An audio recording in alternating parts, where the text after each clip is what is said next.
Ficou escuro? Ela ficou escuro.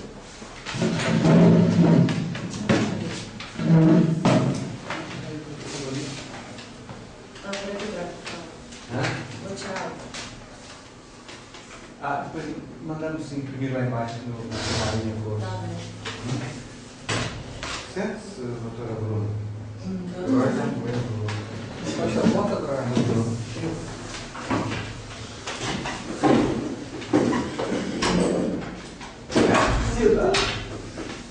Deixa-me só dizer que a Cacilda, como vocês sabem, vai embora hoje.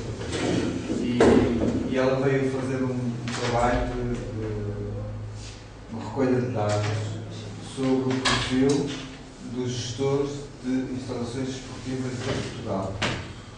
Então, nós arranjamos um conjunto de gestores, 10, não é? No total, ela conseguiu aplicar o trabalho a 8 e 2 estavam aguardando que façam por e-mail, um de Lisboa e outro do Porto. E eu aconselhei a Cacilda a ir ver na biblioteca esta revista, que é uma revista espanhola, que se chama Instalações Deportivas 21. E pedi à Cacilda, antes de ir embora, se nos podia fazer a apresentação, resumo geral do que são estas revistas. E também, Cacilda, se pudesse dizer um pouco o que é que vais fazer com os dados, os inquéritos que recolheste. Ótimo. Bom, então, primeiro eu quero agradecer a presença de vocês e me ouvir aqui. Como o professor indicou, a minha pesquisa inicialmente era com gestores brasileiros, né, o perfil de formação e da função de gestor de instalação esportiva lá no Brasil. Houve a oportunidade desse estágio aqui, então agora com esses dados eu vou conseguir, na verdade, fazer uma análise comparativa entre os gestores daqui e de lá. A hipótese no Brasil, inicialmente estruturada, é de que nós encontraremos lá, principalmente, gestores que não são da área de educação física e desporto, atuando com gestão de instalação esportiva.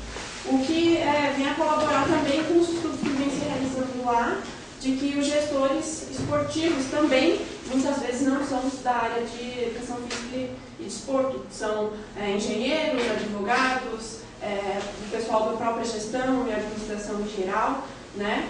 Então, a gente quer traçar um pouco o perfil da formação e também das tarefas desempenhadas e tentar verificar quais habilidades, quais competências são necessárias ao gestor de instalação desportiva, né?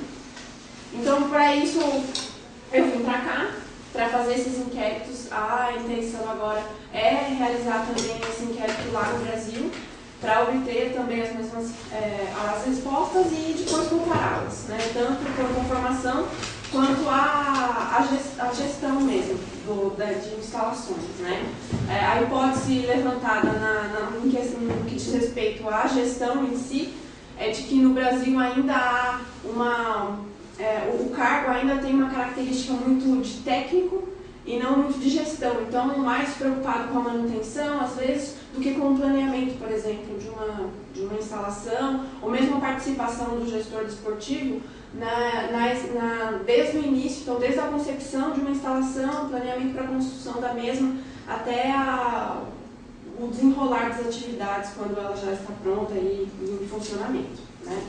Então, ao final aí, eu acho que eu tenho o prazer de enviar para vocês também os dados e compartilhar e ver o que a gente descobriu, tanto aqui como lá, né? E então, eu fui também à biblioteca, por indicação do professor, procurar referências que lá no Brasil, às vezes, a gente tem uma dificuldade em encontrar, para que pudessem colaborar com o meu estudo, né? E apesar de ser uma revista intitulada Instalações Desportivas, eu encontrei diversos assuntos, então eu indico para vocês, mesmo que não estejam estudando especificamente a gestão de instalações, há muita coisa interessante na revista. Há uma parte que versa assim sobre a gestão mais técnica mesmo, então fala sobre renovados, a gestão de piscinas e assim por diante. Mas há uma seção específica sobre gestão. E aí versa-se sobre o perfil de gestores ou competências e alguns assuntos que eu vou trazer aqui para vocês. Né? Então eu indico de toda forma. Se vocês quiserem, ao final, depois eu posso enviar para vocês. Eu fiz a lista desse período de 2008 e 2012, que eu me atentei mais aos artigos mais novos, né? A lista de todos, então de repente vocês, olhando o título, vejam um assunto que lhes cabe, de repente é interessante. Porque ter o trabalho de ir lá e ver e fazer a mesma coisa que eu fiz, não tem porquê. Depois eu passo para vocês, fica mais fácil, de repente, vocês verem alguma coisa que é de interesse, né? Então, eu, na verdade, selecionei alguns assuntos que, claro, tinham um pouco, alguma interface com o meu trabalho e que também, algumas coisas que eu achei interessante e talvez fosse interessante apresentar para vocês também, né? Esse primeiro artigo, ele versa sobre a figura do que ele chama de Sport Project Manager, origem, teoria e prática, né? Na verdade, é a figura de um gestor de instalação desportiva, onde ele tem a missão de conduzir processos desenhados tanto na concepção, então desde o início, desde o pensar como construir, por que construir, onde construir essa instalação, então o desenho do projeto também, como será essa instalação, período de construção e o funcionamento da mesma, então até durante o funcionamento mesmo, né? Essa figura do Sport Project Manager, ele está numa figura mais central, então ele está entre os proprietários, digamos assim, da instalação, então seja uma câmara, seja uma entidade privada, enfim, ele está entre esse proprietário e os diretores, digamos assim, de cada uma das áreas, então manutenção, área de marketing e assim por diante, né? Então ele é uma função que requer aí, digamos, um conhecimento muito amplo do que se realiza desde a concepção da instalação, né, até o funcionamento dela e também nas várias áreas. E também requer uma digamos assim, habilidade de conversar e de negociar com as pessoas muito grande, porque ele tanto trabalha com o cliente interno, que são os funcionários da instalação, os diretores, quanto o cliente de fato, né, que é o proprietário daquela instalação, tendo ela a visão do lucro, e no caso de uma instituição privada, por exemplo, ou mesmo de cunho social, mas como uma instituição pública, uma câmara, por exemplo, né? Então, no meu caso, trazer esse artigo para discutir as capacidades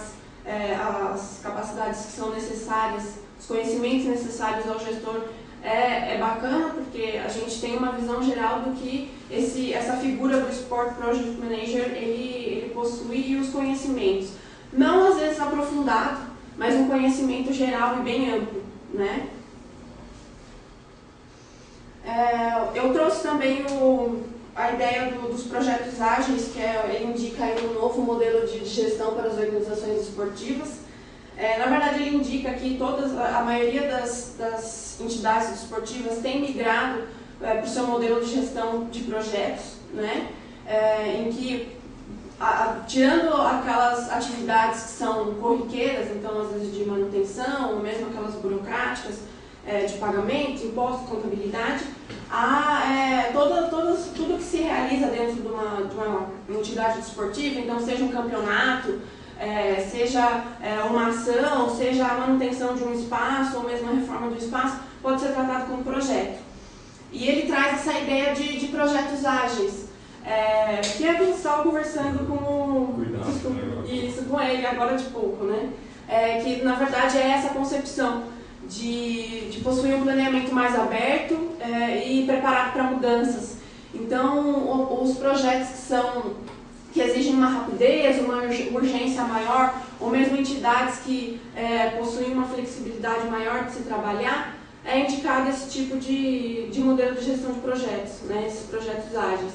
Então, que requerem aí, claro, uma comunicação interna muito eficaz e trabalhar constantemente com a criatividade da equipe, né? Exige-se isso de quem trabalha com esse tipo de projeto. O que também colabora para a gente pensar nas habilidades e capacidades que um gestor esportivo deve possuir, né? Hoje, cada vez mais polivalente e com diversas visões e capacidades, né? E se mostrar bastante reflexível. Um outro artigo traz para a gente a questão da gestão de proximidade, que eles chamam de gestão de proximidade, né?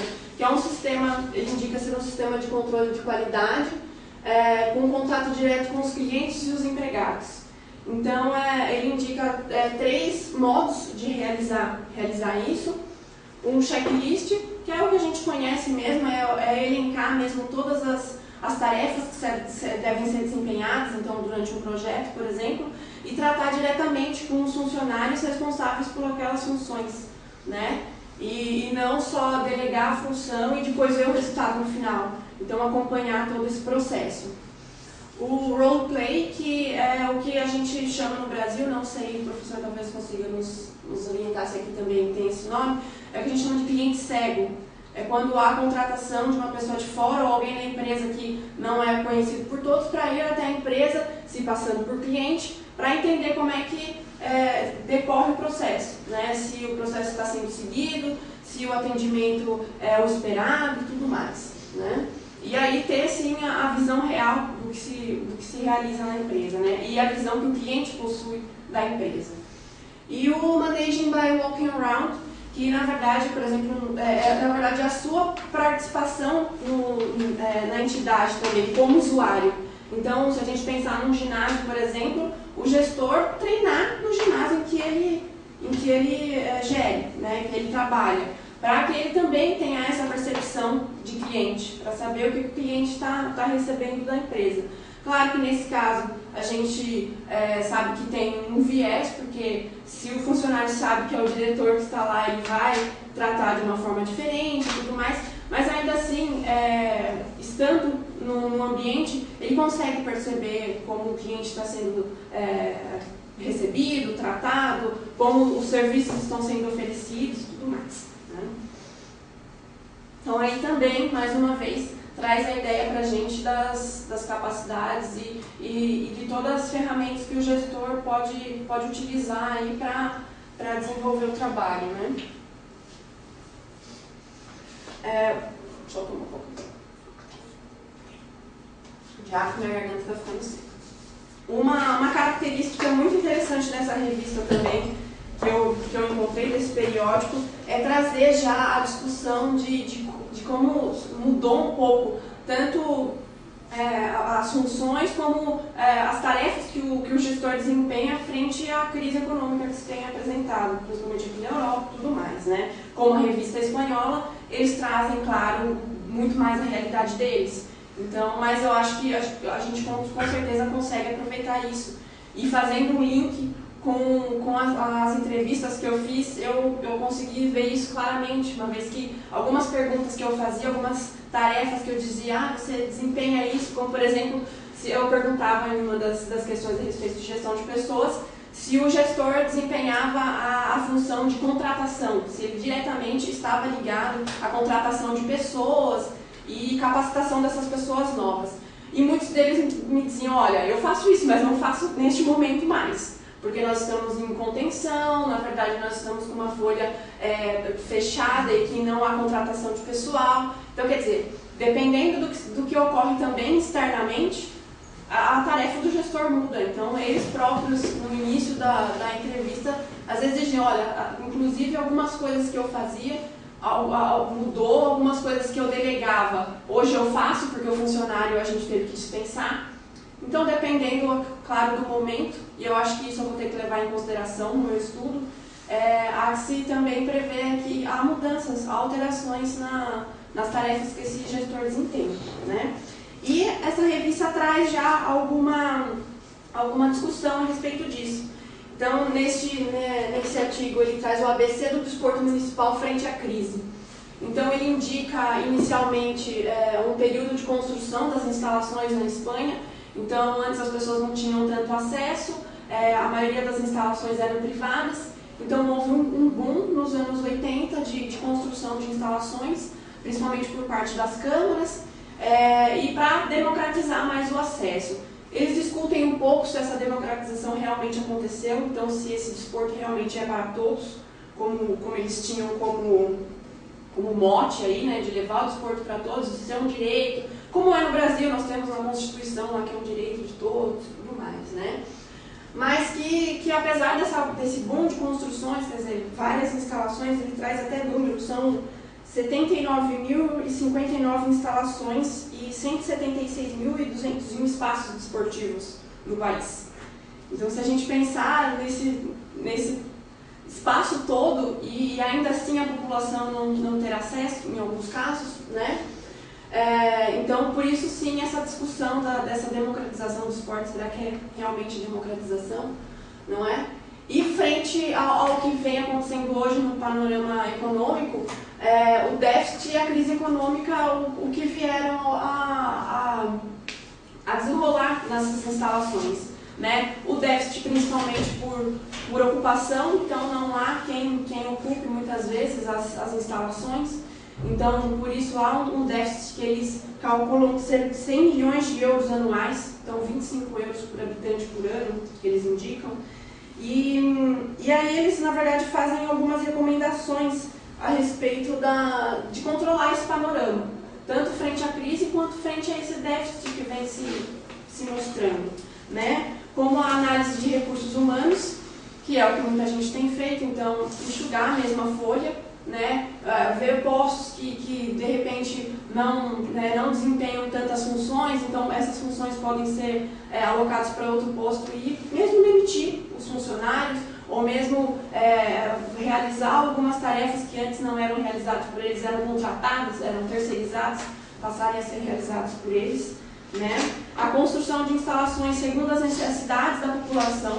Então, o que eles criticam um pouco é que esse período de construções de instalações talvez tenha sido realizado sem um estudo tão profundo e prévio de quais as necessidades e quais os locais os melhores locais para a construção dessas instalações, levando em consideração a população e tudo mais, né? A característica da população e tudo mais. Pensar adequar um pouco a oferta e a demanda, porque às vezes os serviços que são oferecidos nessas instalações não são próprios, na verdade não é que não são próprios, na verdade não são voltados para o que a população realmente quer. Então é uma população, por exemplo, idosa no local, por exemplo, na zona, e as atividades oferecidas não são voltadas para esse público. Então é óbvio que esse público não vai ocupar esse espaço, porque não há atividades próprias para eles, né? Eles indicam também reforçar os vínculos de esporte e saúde, então, e de esporte educacional também, para fomentar mais a prática do esporte e passar a ocupar esses espaços, que é o que se tem tentado fazer agora. E voltando aos inquéritos que eu realizei, o que eu ouvi de alguns gestores é que a dificuldade sim está muitas vezes na ocupação. Há horários completamente livres, ou há mesmo instalações que poderiam receber grandes eventos e que não recebem, porque manter a instalação fechada sem uso é mais barato do que abri-la para fazer um evento, por exemplo. Então, pensar nessa ocupação também, né? E como fazê-la. Então, reaproveitar os espaços, então mesmo que seja uma instalação muito grande e que requer muitos gastos para abrir, então abrir só uma parte, que foi isso que eu ouvi de muitos gestores.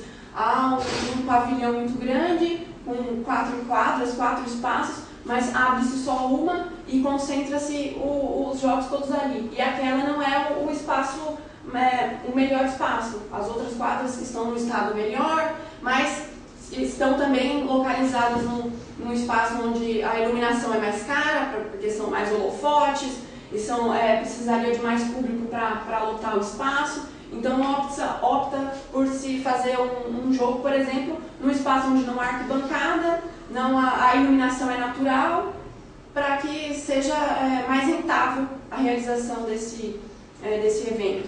Então aí passa desde a concepção dessa instalação, e isso eu acho que no Brasil a gente vai pensar muito, principalmente agora nessa época de construção dessas instalações para os Jogos Olímpicos e Copa do Mundo, para quem será isso depois, né? E é o que se discute nesse artigo no início. Então, esse período de construções, será que foi pensado para quem depois essas instalações? E é uma realidade que a gente consegue ver, que eu consegui ver em poucas entrevistas que eu fiz aqui em Portugal também. E parece que é o mais do mesmo, né? A Espanha foi assim, Portugal foi assim, o Brasil parece que vai ser assim. E a gente fica pensando na solução disso, né? A gente que pretende trabalhar com isso e tudo mais. Indo de encontro com esse artigo que eu apresentei, esse outro, os principais causas da ineficiência, ineficácia em gestão das instalações públicas, possíveis serviços a terceirizar, também traz essa discussão. Ele também faz esse histórico de haver um período de grandes construções de instalações na Espanha e que agora há uma dificuldade em se gerir essas instalações. Eles indicam, aqui como se trata mais da questão das instalações públicas, ele indica que há uma facilidade em gerir essas instalações, como por exemplo a não necessidade de se lucrar. Então, uma instalação pública ela não tem o objetivo do lucro, né? Ela tem o objetivo, claro, de se manter e os objetivos sociais, de integração e de oferecer à população o acesso ao desporto e tudo mais, né? Então, há essa vantagem de não ter essa obrigação de se lucrar e de se vender aquela instalação, né? Além de questões mesmo de gestão. Então, não ter aí alguma obrigatoriedade de rentabilidade, prerrogativas excepcionais como são as de modificação e suspensão de contratos. Então, quando é uma Câmara, há mais segurança quanto a isso, né? Mas ele também indica as debilidades apontadas numa gestão pública, né? Ele traz aí essas vantagens, mas ele também traz essas debilidades, como um orçamento às vezes muito rígido, né? Eu acho que isso também eu pude perceber nas entrevistas. Então, quando se quebra uma luminária ou quando o chão de uma instalação se desgasta, para que aquilo se resolva, a gente sabe a burocracia que se tem que fazer. Às vezes é licitação pública, no caso do Brasil, por exemplo, e tem que se pedir o dinheiro para a Câmara e a Câmara tem que passar por todos os vereadores, enfim. Passa-se por muita gente até esse dinheiro realmente chegar. Então, o que eu ouvi de muitos gestores é que, na verdade, eles dão o jeito deles e depois eles se entendem com a Câmara, né? E o que a gente vê muito na gestão pública também no Brasil. É uma realidade dos 3 países, né? Então, essa rigidez orçamentária traz um pouco essa necessidade de, às vezes, se driblar essas regras para que aquela instalação ou aquela entidade permaneça funcionando, porque às vezes é necessário parar com o serviço para que aquilo se resolva. E dependendo da burocracia, para-se por muito tempo, né? O escalonamento hierárquico e a limitação legal de atribuições de cargos às vezes dificultam a agilidade, tanto no caso do orçamento como no caso de alguma decisão. Então, se vai ou não realizar um campeonato, tem que ir lá para a pessoa dar o parecer para voltar, quer dizer, é muita burocracia e essa hierarquia, às vezes, de cargos. Então, há o diretor, aí há o vereador, aí há o prefeito, aí há o prefeito da Câmara. Então, são muitas instâncias para se tomar decisão de uma coisa local, né? E que, às vezes, o gestor, com o seu conhecimento, é que está mais apto a decidir aquilo ou não, né? A modalidade, ele indica também modalidades pouco adequadas para a colaboração com outras empresas públicas e privadas, e a oferta de serviços muito básica, vai de encontro ao que aquele outro artigo nos traz também. Então, às vezes, os serviços que são oferecidos por essas instalações públicas não estão adequados ao público que poderia vir a frequentar essa instalação. Então, às vezes, a oferta de serviços muito básicos, porque o que a gente vê em ginásios, por exemplo, privados, é que a cada 3 meses há uma nova aula, uma nova modalidade, um novo ritmo, às vezes eles inventam e fazem da mesma coisa, uma coisa diferente para aquilo vender. E isso que o público às vezes quer. E o que a gente vê em instalações públicas, na verdade, é o contrário. Na verdade, é sempre o mais do mesmo, é a oferta de serviços básicos, e isso vem também afastando o público em frequentar esses locais, né? E levando-se em consideração todas essas prerrogativas e a prerrogativa da crise econômica e desse déficit de ter muitas instalações, às vezes para pouca gente, indica aí, na verdade, uma decadência mesmo das instalações. Então, o que a gente encontra são instalações descuidadas, às vezes tanto por parte do pessoal que trabalha, então profissionais despreparados, quanto do material desportivo e da própria estrutura da instalação, né? Então, ele traz aí uma das soluções, que é o controle maior do orçamento dessa instalação através da terceirização de serviços. Então, ele vai falar muito no final desse artigo a respeito do enxugamento mesmo da folha de pagamento da instalação, indicando que, claro, aquelas atividades que são as principais da instalação não podem ser terceirizadas, porque elas são a razão de ser da instalação, então você não vai terceirizar o seu principal e melhor serviço, mas serviços como limpeza, segurança, ou mesmo algumas manutenções específicas, como de piscina, caldeiras e tudo mais, deve ser terceirizado, que hoje fica muito mais barato do que você possuir o seu técnico em caldeiras, o seu técnico de manutenção ou algo parecido, né? E ele traz essa nova realidade, então, de indicar que essa terceirização viria a colaborar, não só para a gestão de instalações, mas gestão de entidades esportivas também, né? E, colaborando com esse artigo, eu busquei esse outro que versa a respeito de recursos humanos, a polivalência versus especialização, indicando que antigamente, na verdade não tão antigamente, mas há um tempo atrás, as entidades esportivas procuravam aí profissionais cada vez mais especializados. Então, mesmo no ginásio, o melhor professor de yoga, o melhor professor de musculação, o melhor professor daquela modalidade. E hoje já se discute esse modelo de profissional. Várias entidades já estão migrando para um profissional mais, que eles chamam de polivalente, que possuem uma flexibilidade maior de trabalho e possuem uma gama de conhecimentos maior, né?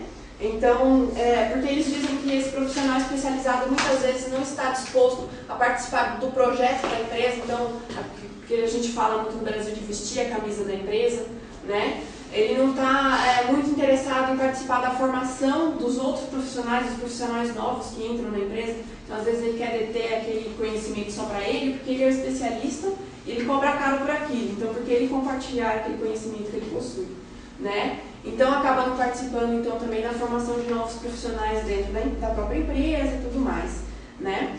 E hoje já não é essa visão que se tem. A visão que se tem hoje é desse profissional que seja flexível, tem uma grande orientação comercial, então que venda também a empresa. E vender a empresa não quer dizer só a privada, né? A pública também. Vender os serviços que a Câmara ou enfim, o Estado pode oferecer, né? E ter atitude no serviço, então atitude de participação mesmo, participar dos projetos e tudo mais.